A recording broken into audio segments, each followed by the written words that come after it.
Bonjour à tous. Et votre attention, s'il vous plaît.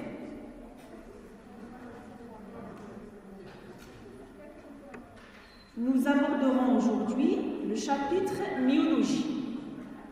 La myologie, c'est l'étude des muscles. Avant de commencer, on va se rappeler un peu du système musculaire. Donc, le système musculaire est formé par des muscles. Les muscles sont des organes contractiles qui peuvent se contracter de manière volontaire ou involontairement.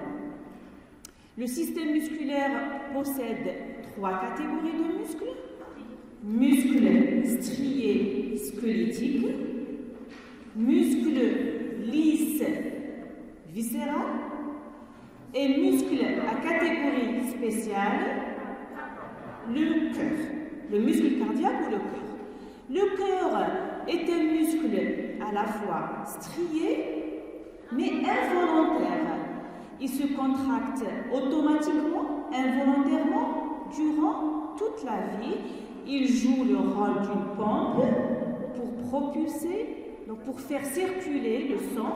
Donc il propulse le sang vers les tissus et les organes. C'est un muscle squelettique et involontaire, un muscle à catégorie spéciale. Le muscle viscéral, le muscle lisse ou viscéral, c'est un muscle qu'on trouve dans la paroi d'un viscère creux. Un viscère creux veut dire un viscère qui possède à l'intérieur une cavité. Si on pratique une coupe au niveau d'un viscère creux, on trouve une cavité, une chambre. Donc le muscle lisse se trouve dans la paroi d'un viscère creux. La paroi est formée par 4 couches généralement, une muqueuse, une sous-muqueuse, musculeuse et séreuse. Le muscle lisse forme une couche appelée musculeuse. Donc la paroi d'un viscère creux est formée par 4 couches, muqueuse, sous-muqueuse, musculeuse, et séreuse. Ce qui nous intéresse pour le moment, c'est la musculeuse. Elle est formée par des muscles lisses qui se contractent involontairement sous la dépendance du système nerveux autonome. Involontairement pour faire circuler des substances. Par exemple, on a comme viscère creux la vessie. La vessie, dans la paroi, on a une couche musculaire formée par des muscles lisses. Lorsque les fibres musculaires lisses se contractent, ils font évacuer les urines hors du corps. Ça, c'est pour le muscle lisse. Pour le muscle strié, squelettique, ce qui nous intéresse pour le moment, pour le chapitre myologie, tous les muscles qu'on va voir, les muscles du membre thoracique, sont des muscles squelettiques striés.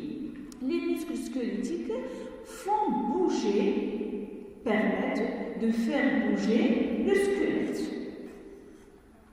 Ils assurent la motricité du squelette, donc ils permettent de mobiliser les pièces squelettiques ou les os, la même chose.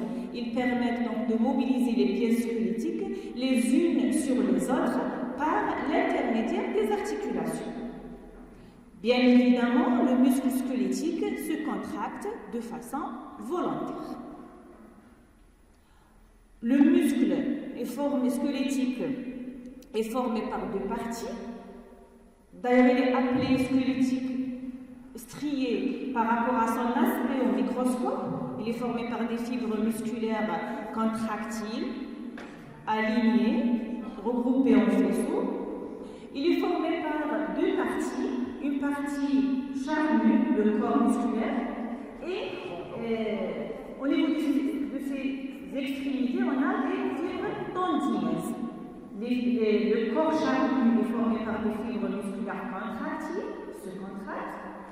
Les fibres tendineuses qui prolongent le corps musculaire au niveau de ces 2 extrémités sont formées par des fibres tendineuses blanchâtres qui ne sont pas, elles sont ni extensibles ni contractiles. L'extensibilité, c'est-à-dire la capacité à s'étirer au-delà de la longueur de repos. La longueur normale. Quand un muscle est on repos. Voilà, c'est la longueur normale. Lorsqu'il s'étire, l'extensibilité, c'est l'étirement ou l'allongement au-delà de la position ou de la longueur de repos. Les fibres musculaires sont extensibles, mais les fibres tendineuses ne sont ni contractiles ni extensibles. Le chapitre biologie, donc on aura à faire 3 cours. Les muscles de l'épaule et du bras, les muscles de l'avant-bras et les muscles de la main. Pour chaque muscle, on va faire l'origine, la terminaison, la fonction et l'innervation.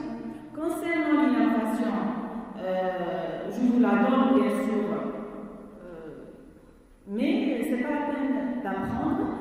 Après, on fera le chapitre innervation et on va la refaire.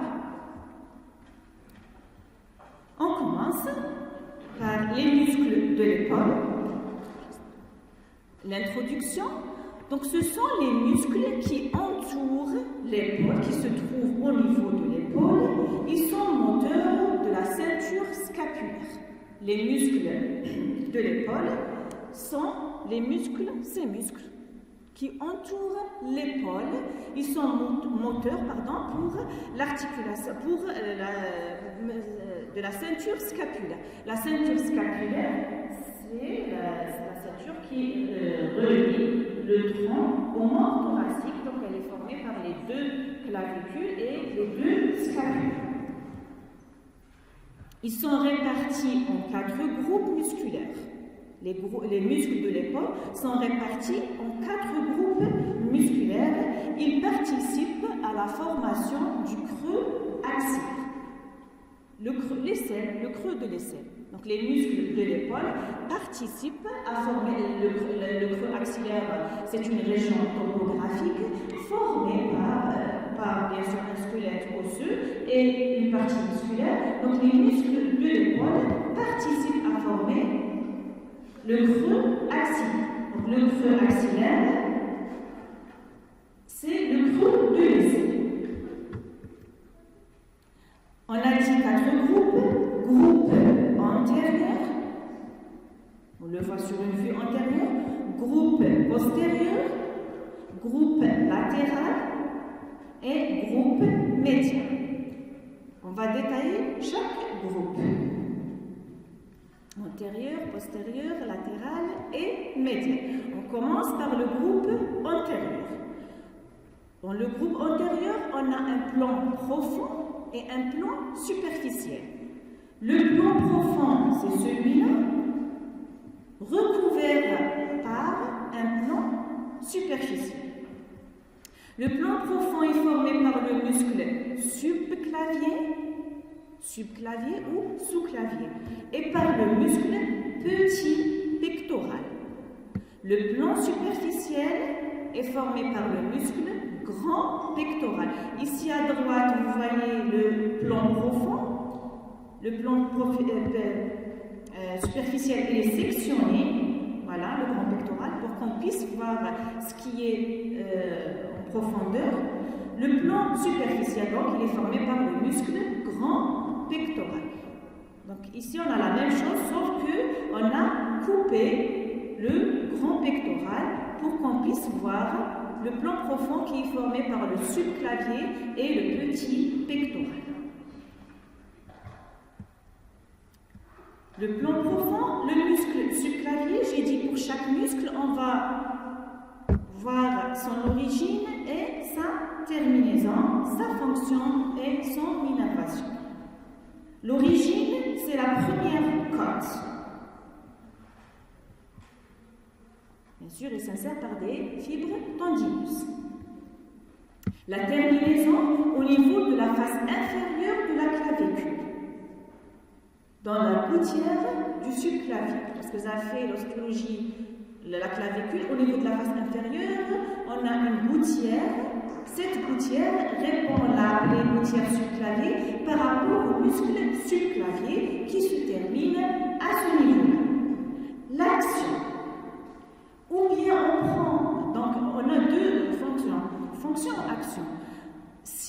la première côte est fixe. Le muscle, lorsqu'il se contracte, il tire le point d'insertion. Lorsque je dis insertion, origine, terminaison. L'insertion au niveau de l'os. L'insertion, bien sûr, elle peut se faire au niveau de l'os, comme elle peut se faire au niveau du cartilage, elle peut se faire aussi au niveau de la peau. C'est les muscles aussi. Ça ne nous intéresse pas pour le moment. Ici, on a le muscle sous-clavier, s'insère au niveau de la clavicule et s'insère, on se termine aussi au niveau de la première côte et au niveau de la clavicule. Lorsqu'il se contracte, j'ai dit le muscle, il tire le point, il tire l'os. Donc, ce muscle, combien il abaisse la clavicule de la première corde jusqu'à la clavicule, lorsqu'il se contracte, il tire la première jusqu'à la clavicule, il tire la clavicule en bas, donc il abaisse la clavicule, ou le contraire, si le point fixe est sur la clavicule, il fait remonter la première côte. Toujours on déduit la fonction par rapport à l'origine et à la terminaison. L'innervation est assurée par le nerf subclavier, comme le muscle. C'est une branche collatérale du plexus brachial. Le plexus brachial, vous allez le faire après la vascularisation. Le plexus brachial, c'est un réseau nerveux, un regroupement de nerfs situé au niveau de la base du cou et à la partie postérieure du creux de l'aisselle. Il est formé par, comme j'ai dit, un regroupement de nerfs sans rentrer dans les détails. Il est à l'origine de l'innervation du membre supérieur. Ce plexus, un réseau nerveux, il donne soit des branches collatérales, des branches qui se détachent de ce plexus, ou bien des branches terminales, des branches par lesquelles ce plexus se termine. Donc, ce muscle, le subclavier, il est innervé par le nerf subclavier, qui est une branche collatérale du plexus brachial. Donc, vous allez faire ce plexus en détail après. Ça, c'est pour le muscle subclavier. Le deuxième muscle, toujours dans le plan profond, le muscle petit pectoral. Quand vous voyez, il s'insère sur la troisième, quatrième et cinquième côte. Il se termine sur le processus coracoïde de la scapula. La fonction, l'action. Si le point fixe est costal, qu'est-ce qu'il fait? Il abaisse l'apophyse coracoïde. Donc il abaisse l'épaule, il abaisse le moignon de l'épaule. Il fait ça. Le contraire, si le point fixe est à la scapula, il élève, il fait remonter les côtes. On dit que c'est un inspirateur accessoire. Lorsqu'on respire, la respiration comporte deux phénomènes. Inspiration et expiration. Au moment de l'inspiration, les côtes s'élèvent. Le contraire pour l'expiration, les côtes sont abaissées. Ce muscle, il élève les côtes, donc il participe à l'inspiration. On dit que c'est un muscle inspirateur accessoire. L'innervation, c'est le nerf pectoral médial, c'est une branche collatérale aussi du plexus brachial. Donc 3, 4, 5e côte jusqu'au processus coracoïde. Pour l'origine et la terminaison, c'est à apprendre. Vous n'avez pas le choix. C'est à apprendre. Bien sûr, les schémas vous aident. Ça vous aide à capter donc, l'origine et à la terminaison, mais c'est à apprendre, bien sûr. Le plan superficiel, on a le muscle grand pectoral. Comme son nom indique, il est grand. Le muscle grand pectoral. L'origine, il a 3 chefs. Un chef claviculaire. Il s'insère sur les 2 tiers médiaux du bord antérieur de la clavicule, le tiers latéral est conservé pour un autre muscle. Donc les 2 tiers médiaux de la clavicule. Le chef sternocostal, comme son nom indique, il s'insère sur le sternum et sur les côtes. Donc il s'insère, ce chef, sur la face antérieure du sternum et les 6 premiers cartilages costaux.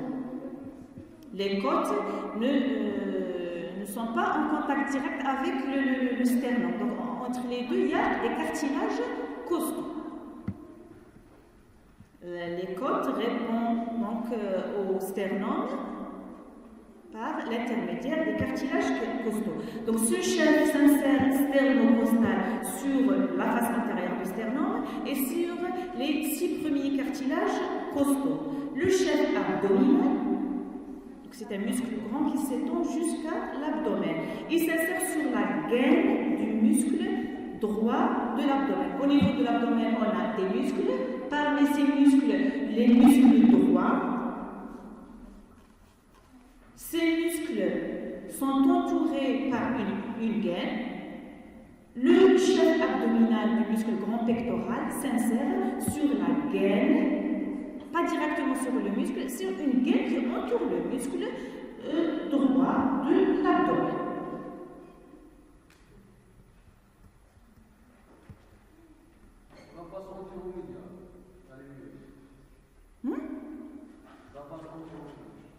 J'ai pas compris.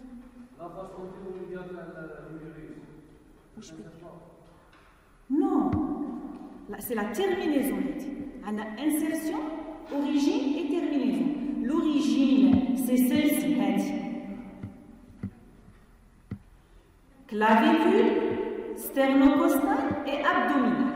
La terminaison, il se termine au niveau du sillon, pas la face antéromédiane, au niveau du sillon intertubérositaire, le sillon qui sépare les 2 tubercules majeurs et mineurs. L'action, donc si le point fixe est costal, c'est-à-dire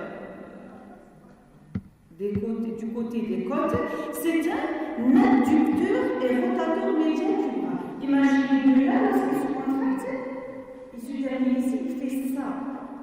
Il fait ça. Donc il assure, ça c'est la rotation médiale et en même temps adduction. Il tire le bras au-delà. Le contraire, si le point fixe sur les virus, il tire les côtes en haut. C'est un élévateur des côtes et aussi du tronc, parce qu'il s'insère même au niveau de l'abdomen, au niveau de la gaine du muscle droit de l'abdomen. Donc c'est un élévateur des côtes, élévateur du tronc en général. C'est généralement le muscle de grimpe. On se rend grimpe, ce muscle, donc il fonctionne. Et inspirateur accessoire. Inspirateur accessoire, c'est par rapport à l'élévation des côtes. Donc c'est un élévateur du tronc en général et inspirateur accessoire, comme le petit pectoral. L'innervation, c'est les nerfs pectoraux, latéral et médial.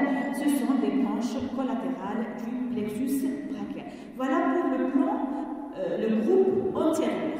Subclavier, petit pectoral et grand pectoral.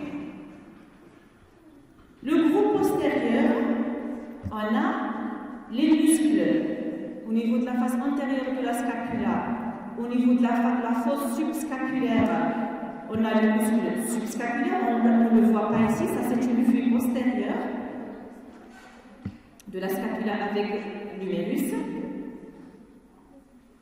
En arrière, on a le muscle supraépineux, au-dessus de l'épine, muscle infraépineux, muscle petit rang, muscle grand rang et muscle grand dorsal. Le groupe postérieur est formé par ces muscles en avant de la scapula. Ce n'est pas un muscle antérieur. Le groupe postérieur est formé par des muscles. En avant de la scapula, on a un seul muscle, c'est le muscle subscapulaire, au niveau de la fosse subscapulaire. en arrière de la scapula, en arrière de la scapula, sur la face postérieure de la scapula. On a l'épine, au-dessus de l'épine, supraépineux, infraépineux, donc petit rang, grand rang et grand dorsal.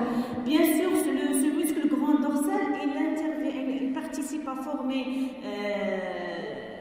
le groupe postérieur de l'épaule juste par sa partie terminale. Parce que c'est un muscle dorsal, c'est un muscle du dos. Mais sa partie terminale, elle intervient dans ce groupe postérieur de l'épaule.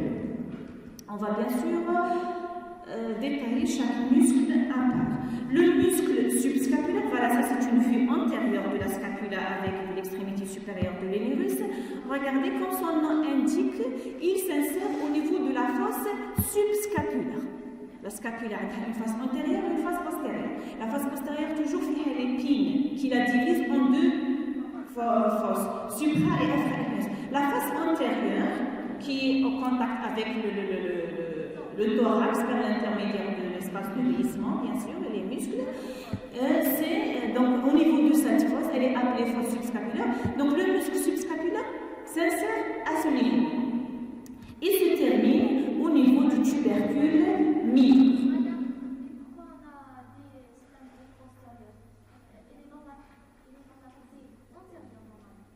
Antérieure de la scapula. La scapula fine, elle est où? En arrière. J'ai insisté, j'ai dit ça. Le mot antérieur, c'est antérieur, il est en avant. Le groupe postérieur, malgré qu'il est en avant de la scapula, c'est un groupe postérieur. Donc, antérieur, on a trois muscles. Subclavier, petit pectoral et pectoral. C'est tout. Le khré, c'est des muscles du groupe postérieur. Donc, la fonction, logiquement, de la fosse subscapulaire jusqu'au petit tubercule mineur, donc lorsqu'il se contracte, il tire le bras en dedans, c'est un rotateur médial du bras, et ça, c'est sa fonction principale.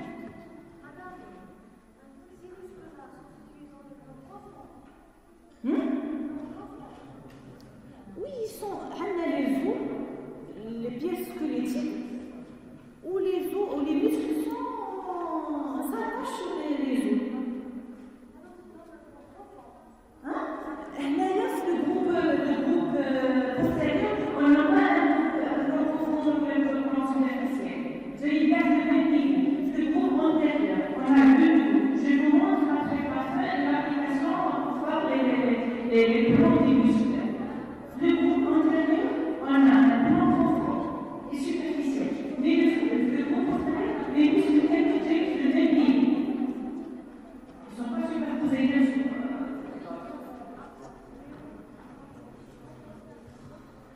Donc c'est sa fonction, lorsqu'il se contracte, il tire il le tire en dedans, donc c'est un rotateur médial du bras. L'innervation, c'est le nerf subscapulaire, c'est une branche collatérale du plexus brachial. Les autres muscles, on les trouve derrière la scapula. C'est-à-dire sur la face postérieure, on peut les voir sur une vue postérieure de la scapula. Donc on a supraépineux, infraépineux, petit rang, grand rang et grand dorsal. Le supraépineux, comme son nom indique, il s'insère au niveau de la fosse supraépineuse. La terminaison, c'est le tubercule majeur. Le tubercule majeur. Imaginez-le, lorsqu'il se contracte, qu'est-ce qu'il fait? Maintenant, jusqu'au là.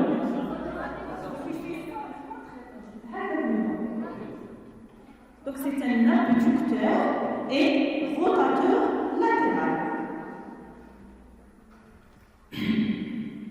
C'est surtout donc c'est surtout l'abduction, oui. Donc il peut faire une petite rotation latérale, mais c'est la fonction principale, c'est l'abduction du bras. L'abduction. Il tire les bras en dehors. Regardez maintenant. Voilà les pieds. Voilà le supraépineux jusque là. contracte, il fait ça. L'abduction, c'est l'éloignement du bras de l'axe du corps. L'innervation, c'est le nerf subscapulaire qui est une branche collatérale du plexus brachial. L'infraépineux, comme son nom indique, il s'insère au niveau de la fosse infraépineuse. Il se termine aussi au niveau du tubercule majeur. Donc après je récapitule, il se termine au niveau du tubercule majeur. La même chose lorsqu'il se contracte de là jusqu'au tubercule majeur, il tire le bras en dehors. Donc c'est un rotateur latéral et abducteur du bras. Généralement les muscles, les muscles qui coiffent l'épaule, on les appelle coiffes des rotateurs, ils assurent la rotation de l'épaule, soit en dehors, soit en dedans. Pour le moment final, le muscle subscapulaire, c'est un rotateur médial. Un rotateur médial. Les autres, pour le moment, on a vu le supraépineux, c'est un abducteur. L'infraépineux, c'est un rotateur latéral et abducteur aussi. L'innervation, c'est le nerf subscapulaire qui est une branche collatérale du plexus brachial. Le petit rang, il s'insère, là on n'est pas rentré dans les détails, au niveau de la fosse infraépineuse. هذه كامل la fosse infraépineuse. Donc pas la partie médiale près du bord, non. La fosse, il s'insère au niveau de la fosse infraépineuse. Et il se termine au niveau du tubercule majeur, comme l'autre, comme l'infraépineux. La fonction, c'est la même aussi. Rotation latérale et abduction du bras. Donc l'infraépineux et le petit rang, ils ont la même origine et la même direction. Pas la même. Le tubercule majeur, il est important. Donc il s'insère bien sûr au-dessous du précédent, mais au niveau du tubercule majeur. Donc c'est de la fosse infraépineuse jusqu'au tubercule majeur. Lorsqu'il se contracte, il tire le bras en dehors, donc il assure la rotation latérale et l'abduction du bras. L'innervation, le nerf axillaire. Le nerf axillaire, c'est une branche terminale du plexus brachial. Le muscle grand rond, il se fixe, son origine c'est le bord latéral et l'angle. Donc le bord latéral et l'angle, comme vous voyez, inférieur de la scapule. Il se termine au niveau du sillon intertuberculaire. Regardez, il s'insère au niveau en arrière. L'angle inférieur de la scapule. Il se termine ici, au niveau du sillon intertuberculaire, comme le grand pectoral. De là jusqu'au là, lorsqu'il se contracte, il fait ça. Donc l'abduction et la rotation médiale. Les autres, les canaux focaux, malgré qu'ils sont en arrière, mais il s'insère ici, il se termine ici. Il tire l'épaule ou le bras en dehors. L'autre, le grand rond, il s'insère en arrière, au niveau du bord inférieur de la scapulaire, mais il fait ça, il se termine en avant. Lorsqu'il se contracte, il tire le bras en dedans, donc c'est un rotateur, abducteur et rotateur médial du bras. Rotateur médial comme le subscapulaire. L'innervation, c'est le nerf du grand rang. C'est une branche collatérale du plexus brachial. Oui.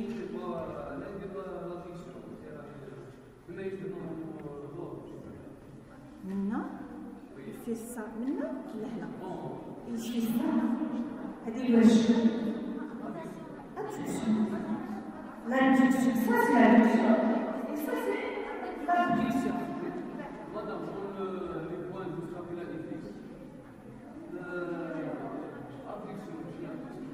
Non, mais la fonction principale, sa fonction principale, c'est c'est l'abduction.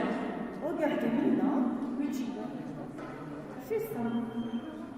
L'autre fonction, alors je ne vais pas détailler les autres fonctions parce qu'elles ne sont pas principales. C'est début. J'ai parlé des autres fonctions parce qu'elles sont plus ou moins importantes. Ici, elles sont pas importantes. Si vous voulez la deuxième fonction, la section au niveau vision intercellulaire et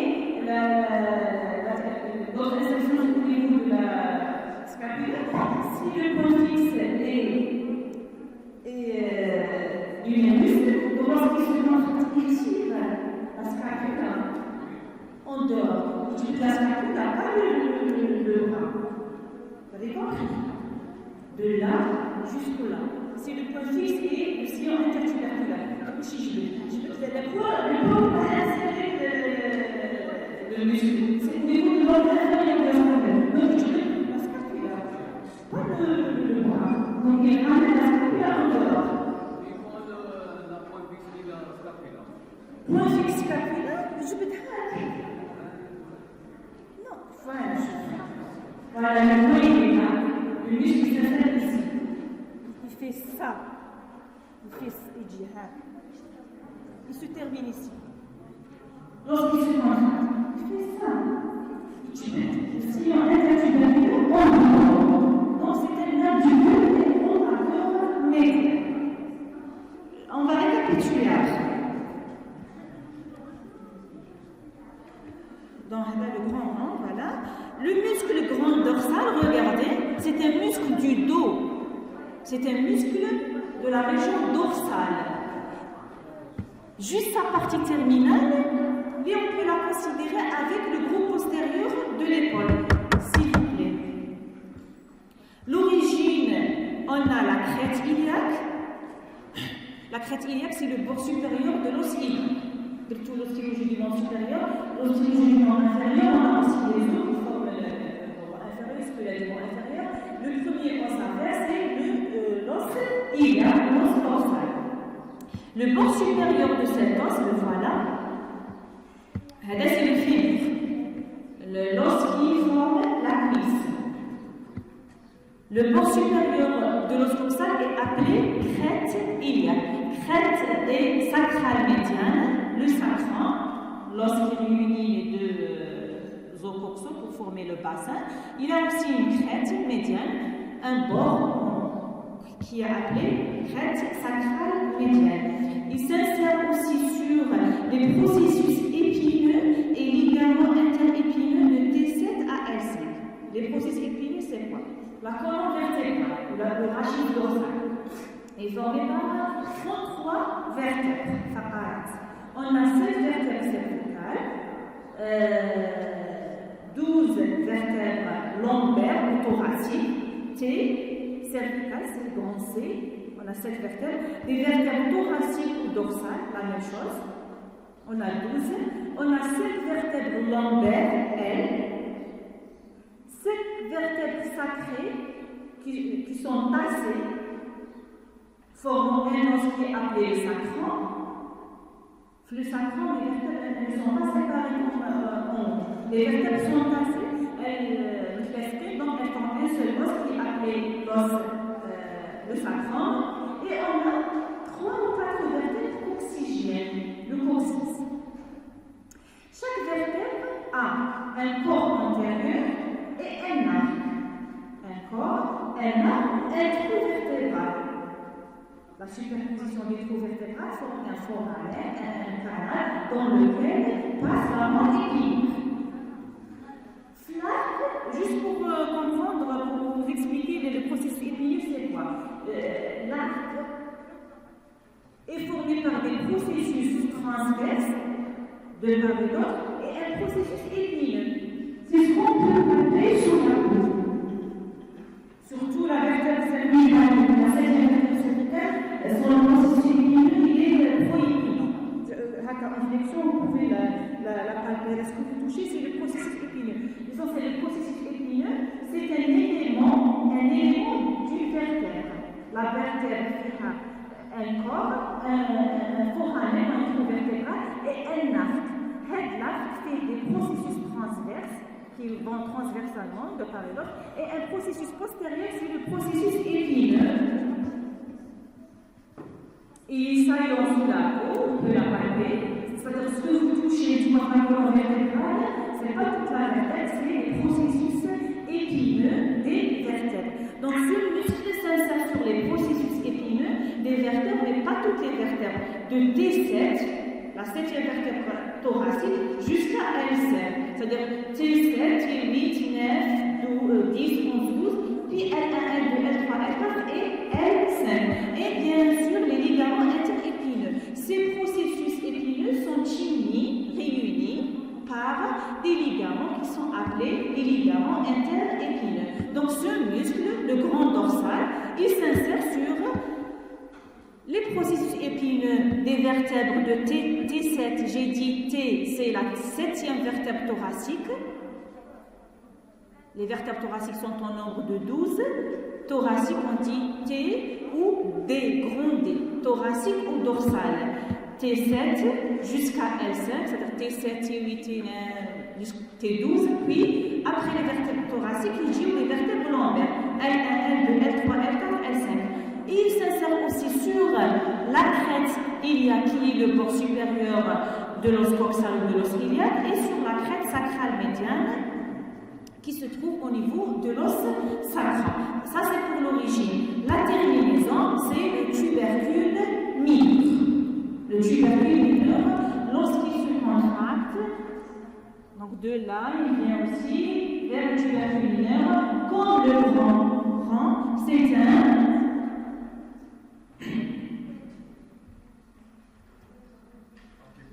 abducteur et rotateur latéral. Abducteur et rotateur médial. Pas comme le grand, comme le supraépineux, l'infraépineux et le petit rang. Si on récapitule, on a pour le gros postérieur des muscles rotateurs. Soit ils assurent la rotation médiane, soit la rotation latérale. Bien sûr, la rotation latérale, elle est accompagnée de l'abduction. La rotation médiane, c'est logique, elle est accompagnée de l'abduction. Le muscle subscapulaire, c'est un muscle rotateur médian. C'est un muscle rotateur médian. Les autres muscles, le supraépineux et l'infraépineux.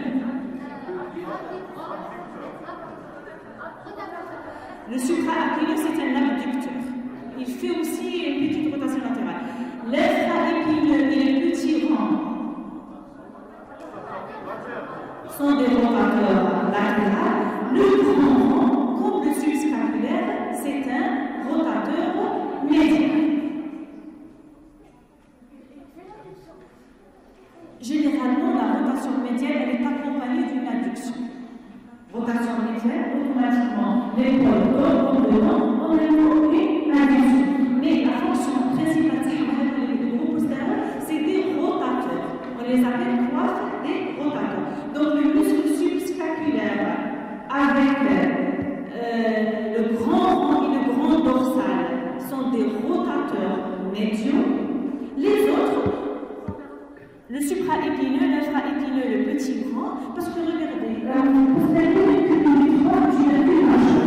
Donc ici, le tubercule majeur, le grand dehors, ce sont des rotateurs latéraux. Les autres, le subscapulaire, de la fosse subscapulaire, il ramène le bras en dehors. Les autres, le grand rang et le grand dorsal, en arrière, mais ils vont en avant. Ils vont vers l'avant de l'utérus. C'est logique, ils tirent l'utérus en dehors. Donc je répète, le muscle subscapulaire, c'est un rotateur médial. Le supraépineux, c'est un abducteur beaucoup plus que la rotation. L'infraépineux et le petit rang sont des abducteurs et rotateurs latéraux. C'est logique, le supraépineux, infraépineux et petit rang. Les trois, ils se terminent au niveau du tubercule majeur. sont des rotateurs latéraux et des abducteurs. Le grand rond et le grand dorsal sont des rotateurs médiaux comme le subscapulaire.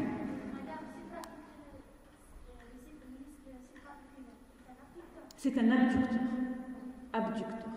Beaucoup plus l'abduction que la rotation. Parce que il ne fait pas une vraie rotation. Il tire le bras en deux. La fosse scapuleuse et le tubercule majeur. C'est ça. Voilà pour le groupe postérieur. Donc, muscle subscapulaire, supraépineux, infraépineux, petit rond et grand rond. Supraépineux, infraépineux, petit rond, il se termine les trois au niveau du tubercule majeur. Il s'insère les trois au niveau des fosses, ou bien supraépineuses ou bien infraépineuses. Le grand rond et le grand dorsal, c'est des rotateurs médiaux.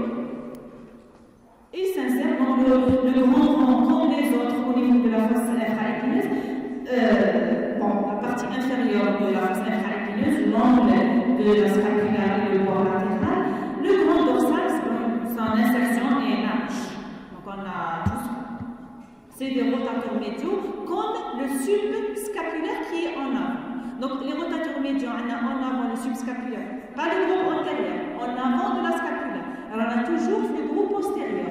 Le muscle subscapulaire, le grand rond et le grand dorsal, c'est des rotateurs médiaux. Les autres, c'est des rotateurs latéraux.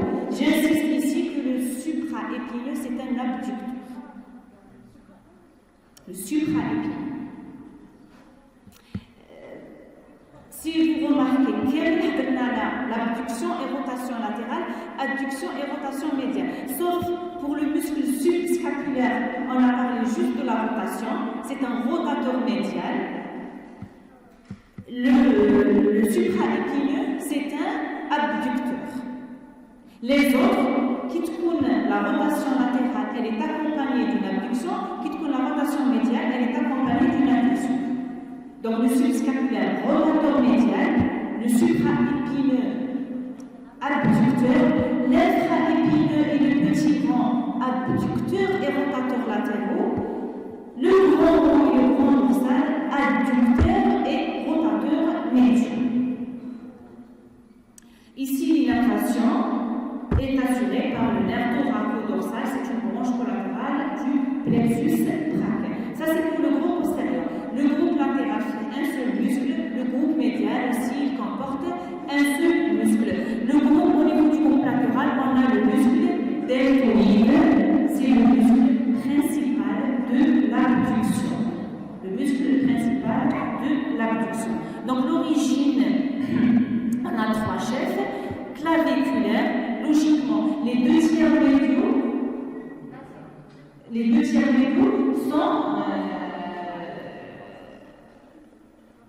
sont réservés pour le muscle grand pectoral, si vous vous rappelez. Deux tiers médiaux de la clavicule, chef sternocostal et chef abdominal. Il parle le tiers latéral, il est pour le muscle deltoïde. Ça, c'est pour le chef claviculaire. Le tiers latéral de la clavicule, ou du bord antérieur de la clavicule, l'acromion et les pieds. On a un chef claviculaire, chef acromial et chef épineux. Bien évidemment, l'acromion prolonge les pieds. Voilà. Il se termine au niveau du V deltoïdien. C'est un faute de tour. Le V deltoïdien au niveau de la face latérale. Donc, ça c'est pour l'origine, acromion épine de la scapula. La terminaison, la face latérale de l'humérus au niveau du V deltoïdien. Déjà avec le V, on l'a appelé V deltoïdien par rapport au muscle deltoïdien. De là jusque-là, lorsqu'il se contracte, il fait ça.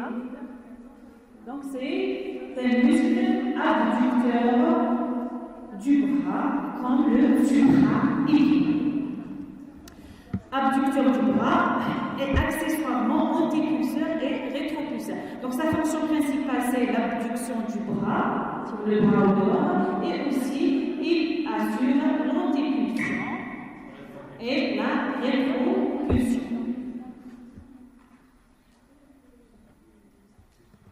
L'innervation accent, c'est le nerf axillaire qui est une branche terminale, pas collatérale, une branche terminale du plexus brachial. Ça, c'est pour le groupe latéral. Et les fascies, un seul muscle, le deltoïde, c'est un muscle abducteur principal du bras. Il a 3 chefs, claviculaire, acromial et épineux. Il se termine au niveau du V deltoïdien, comme son nom indique, au niveau de la face latérale de l'hummus. Le groupe médial, c'est le muscle dentelé antérieur. C'est le muscle qui est en contact avec le thorax. Dentelé, c'est dentelé par rapport à sa forme. Regardez, il a la forme de dent dessus. Voilà. L'origine, c'est les 10 premières côtes. Les côtes en a 12. Donc, les 10 premières côtes donnent insertion ou donnent attache au muscle dentelé antérieur. On l'a appelé dentelé antérieur parce qu'on a un muscle dentelé postérieur au niveau du dos. La terminaison, c'est le bord médial de la scapula, pas le bord latéral. On a le bord latéral ou l'articulation. C'est une vue latérale du thorax, pas une vue antérieure, une vue comme ça. Pour qu'on puisse voir l'origine et la terminaison. Donc il fait ça, il fait ça, il tourne, il ramène la partie médiale du thorax, il s'insère sur le bord médial de la scapula, pas le latéral qui est en rapport avec l'humérus et l'articulation, ce bord. Donc, le muscle, il couvre la face médiale, donc latérale, il est perdu des deux côtés. Il couvre le thorax, et ce muscle, et cette os qui est la scapula, elle est tapissée en deux par le muscle subscapulaire, et entre les deux, si vous vous rappelez, les articulations de l'épaule, le plan de glissement scapulo-thoracique. Donc la scapula bouge sur le thorax par l'intermédiaire de cet espace de glissement qui est formé par une bourse synoviale qui contient de la synovie, du liquide synovial. Bien sûr, la scapula elle ne bouge pas directement sur l'os. Elle est couverte, tapissée par le muscle subscapulaire. Regardez là toujours, vous m'avez demandé tout à l'heure, c'est le groupe antérieur. La scapula, voilà le groupe antérieur. La face antérieure du thorax. C'est la face médiane et postérieure du thorax. La scapula, en avant, il y a le muscle subscapulaire. Mais on est toujours en arrière. C'est la face postérieure de l'épaule, si vous voulez, la partie supérieure du thorax ou l'épaule. Son action, il maintient, il tire la scapula, ce muscle, lorsqu'il se contracte, il tire, il met la scapula au contact avec le thorax par glissement de cette dernière, c'est-à-dire de la scapula sur la paroi thoracique. Donc ce muscle, il tire la scapula contre le thorax. Il tire la scapula, il maintient la scapula contre le thorax. Donc, bien sûr, si vous voulez l'autre fonction, lorsqu'il se contracte, il tire les côtes en haut et c'est un aspirateur aussi, mais ce n'est pas la fonction principale. La fonction principale, c'est qu'il tire la scapula contre le thorax. C'est un muscle qui est innervé par le nerf thoracique long. Voilà pour le groupe médial. Donc on a latéralement le deltoïde et médialement ce muscle qui fait ça. Donc il s'insère au niveau des 10 premières côtes, de la première côte jusqu'au 10e. Il recouvre la face médiale du thorax et se termine au niveau du bord médial de la scapula. J'insiste sur le bord médial de la scapula. C'est-à-dire, oui.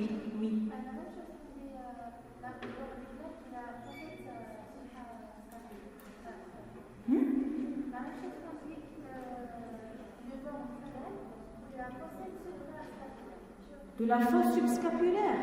Bon, la scapula a un bord latéral, bord médial ou bord supérieur. C'est le bord médial. Oui, la fosse, si vous voulez, la fosse subscapulaire, c'est juste la face antérieure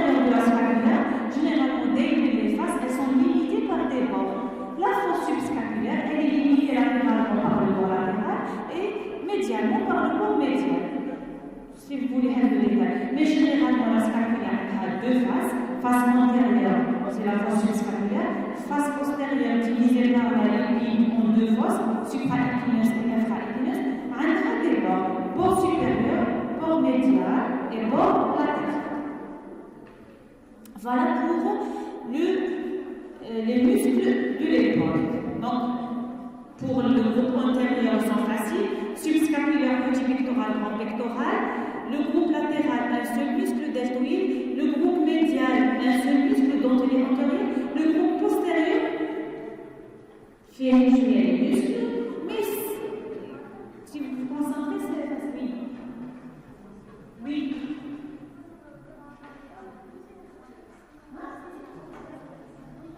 Le muscle trapèze, mais il ne fait pas partie des muscles de l'épaule. Finalement, on ne les fait pas tous les muscles. Les muscles de l'épaule.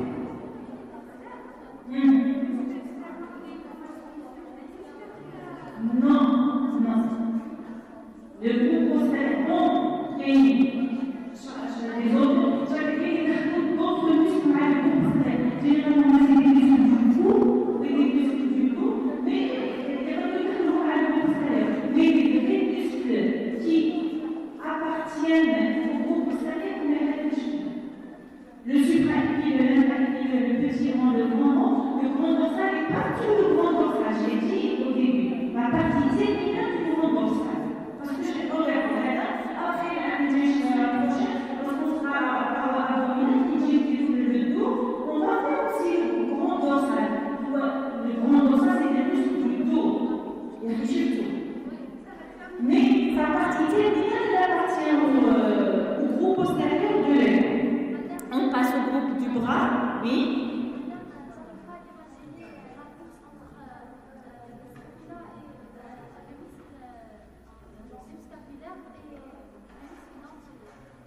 Vous n'avez pas imaginé quoi? La bourse. Une bourse. Une bourse. Elle joue le rôle du substance articulaire. Imaginez, la substance articulaire, le glissement. Parce que les mouvements, la glissement de la elle va amplifier les mouvements. Elle n'a par exemple l'abduction. Si la scapula fixe, un degré, si la scapula bouge, le mouvement est amplifié, devient plus important. Avec la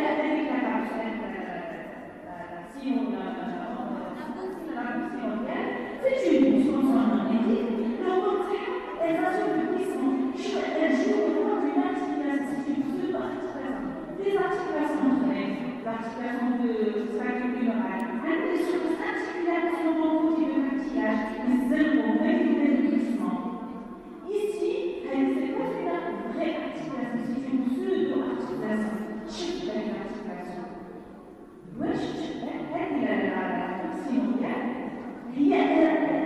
Elles assurent le rôle de glissement, le rôle assuré par les surfaces articulaires et les cartilles en côté de cartilage. Avec la bourse qui est située entre les deux. Imaginez un des deux os et les muscles. Donc, les antérieurs, les subscapulaires. Lorsque la scapula bouge, il faut aller plus profondément. La capsule, elles assurent le glissement. Elles aident le glissement scapulaire sur le thorax. Elles jouent le rôle de surface articulaire. C'est bon? Non, mais les cartilages, c'est l'articulation. Elle dit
le squelette est formé par l'humérus.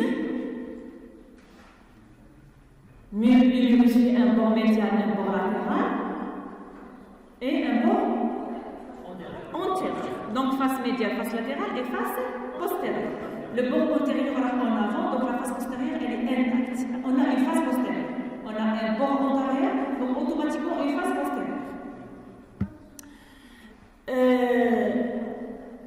Au niveau du bras, j'ai dit le squelette est formé par l'humérus.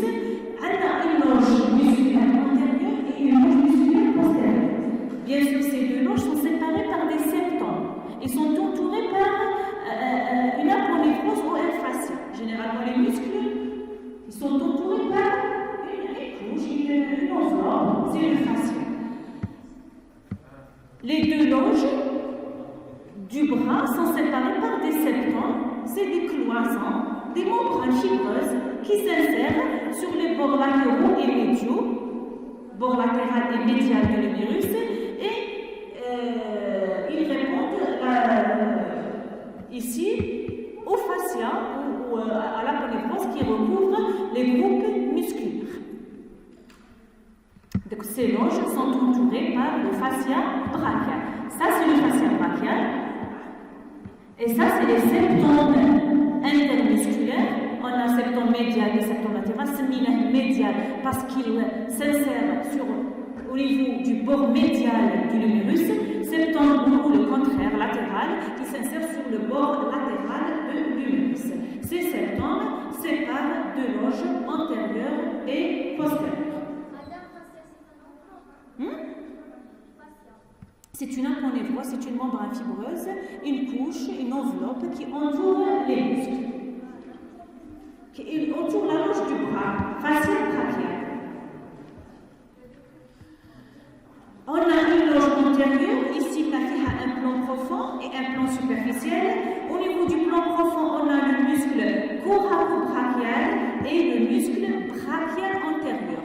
La loge superficielle, on a un muscle qui est connu, le biceps. Le biceps brachial. La loge postérieure, il y a un seul muscle, le triceps. Donc, le bras. La loge antérieure, deux plans. Plan profond, coracobrachial et brachial antérieur. Plan superficiel, biceps. Biceps, donc deux chiffres. La loge postérieure, triceps brachial. Voilà sur le coupe horizontal, là il y a le plan profond et plan superficiel. Coracobrachial et brachial antérieur dans un plan profond, dans un plan superficiel, le biceps. La loge postérieure, triceps brachial, qui est formé par trois chefs. On commence par la loge antérieure, le plan profond, on a le muscle coracobrachial.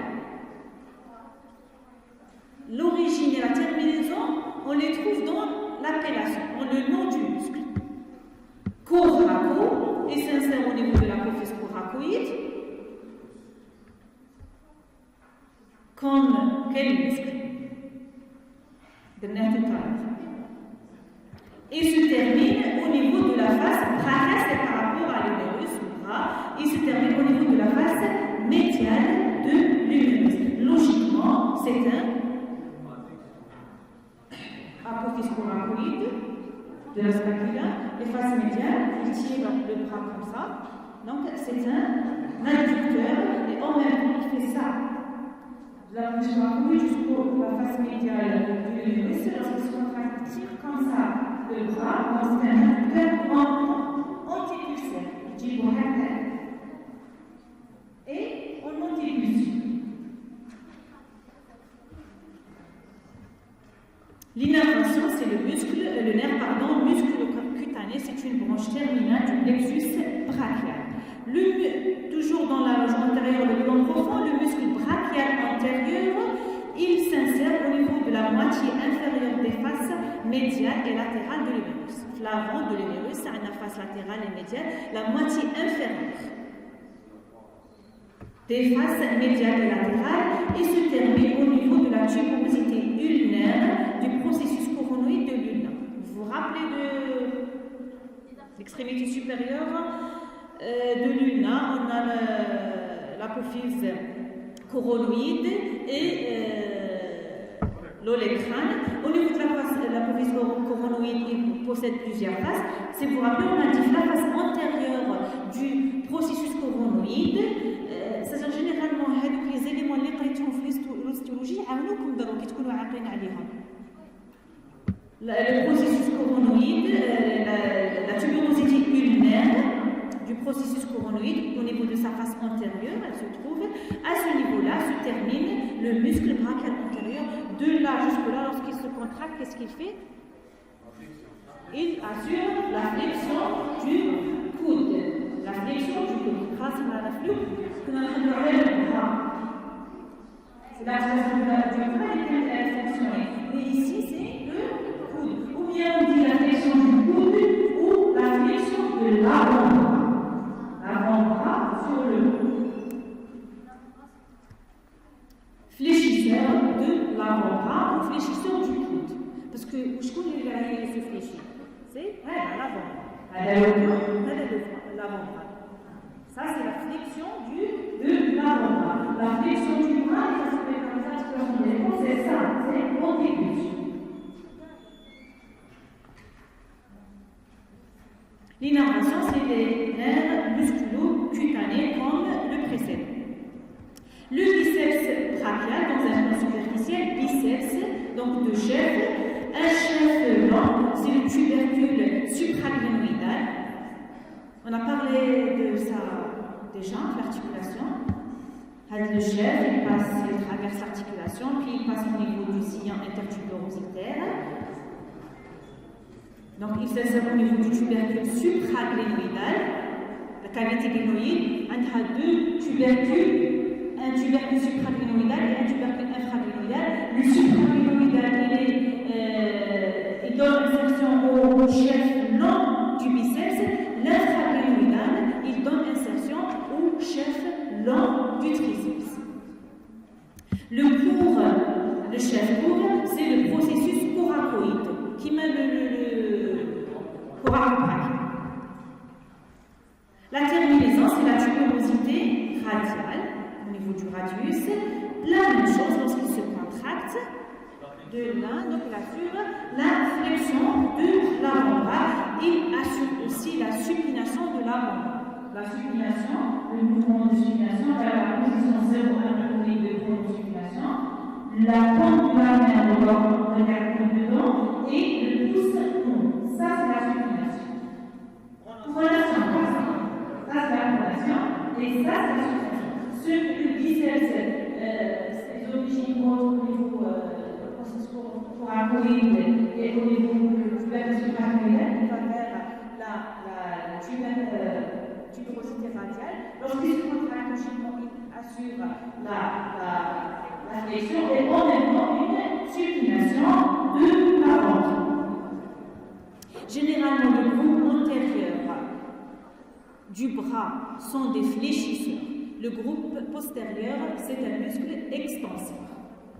L'innervation, c'est le nerf musculo-cutané. Si vous remarquez, tous les muscles de la loge antérieure du bras sont innervés par le nerf musculo-cutané, qui est une branche terminale du plexus brachial. La loge postérieure, c'est le dernier muscle. Le triceps brachial, qui dit triceps, donc trois chefs. On a un chef lent. C'est le tubercule infraglénoïdal, tubercule supraglenoïdal pour le chef long du biceps, l'infra pour le chef long du triceps. Les deux chefs médial et latéral sur la face postérieure de l'humérus. En arrière, on a juste une face, c'est la face postérieure. La terminaison, c'est au niveau de l'olecrâne. Logiquement, il se muscle de la jusque-là, il se contracte, il fait ça.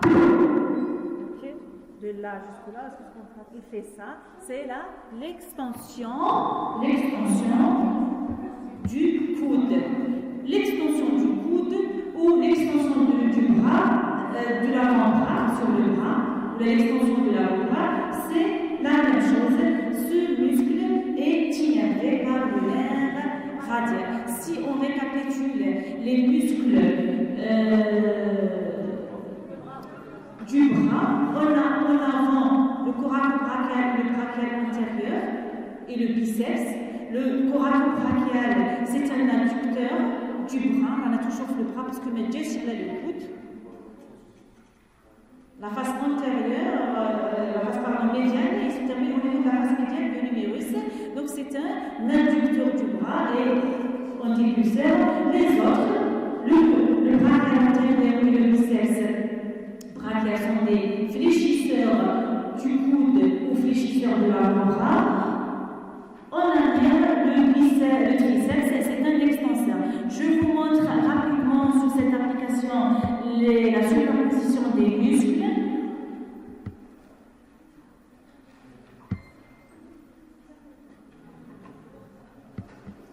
Voilà les muscles.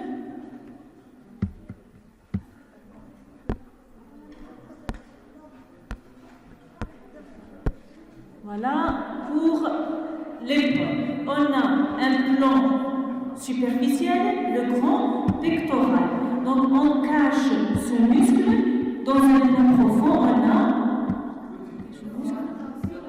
le subclavier et le petit pectoral.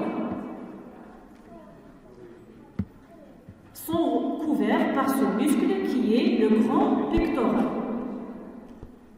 Le groupe latéral, on a ce muscle. Deltoïde avec 3 chefs, claviculaire, acromial et épineux. Donc on le cache. Le groupe postérieur,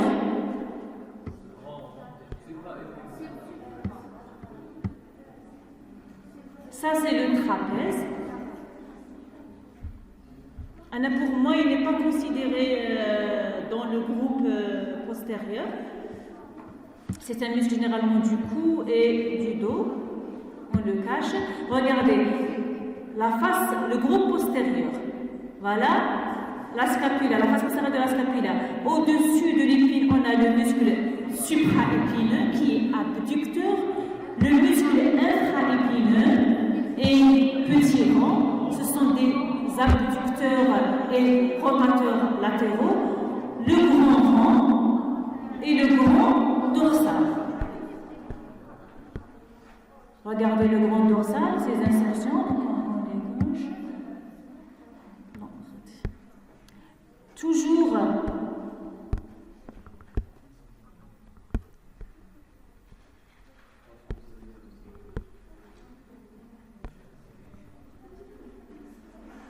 le groupe médial, donc on cache ce muscle qui est le grand pectoral. Voilà, le groupe médial, il est formé par ce muscle. Regardez, il s'insère sur les côtes.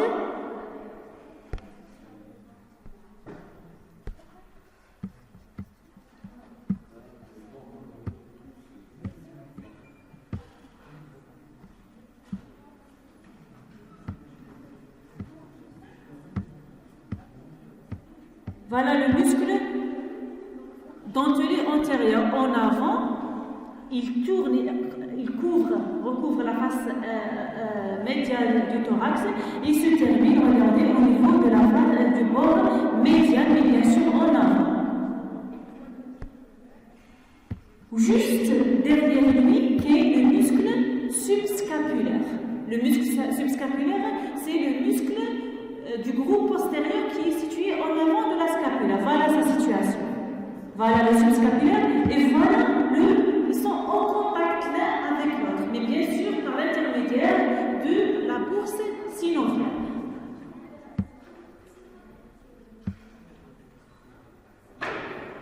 Voilà le muscle subscapulaire.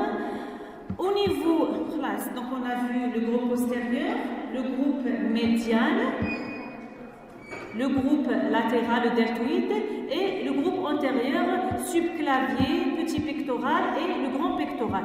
Pour le bras, attendez, je cache ce muscle. On a dans un plan superficiel, la longe antérieure, dans un plan superficiel, le biceps, avec ses 2 chefs, le long et le court, le long et le court. C'est un fléchisseur et supinateur de l'avant-bras. Dans un plan profond, on a le coracobrachial et le brachial antérieur. Le coracobrachial et le brachial antérieur. Ce que vous voyez ici, c'est le biceps. Un triceps en arrière. C'est-à-dire que c'est un muscle qui se trouve en arrière. Mais on peut voir les parties latérales et médiales en avant. Voilà. Ça, c'est le triceps.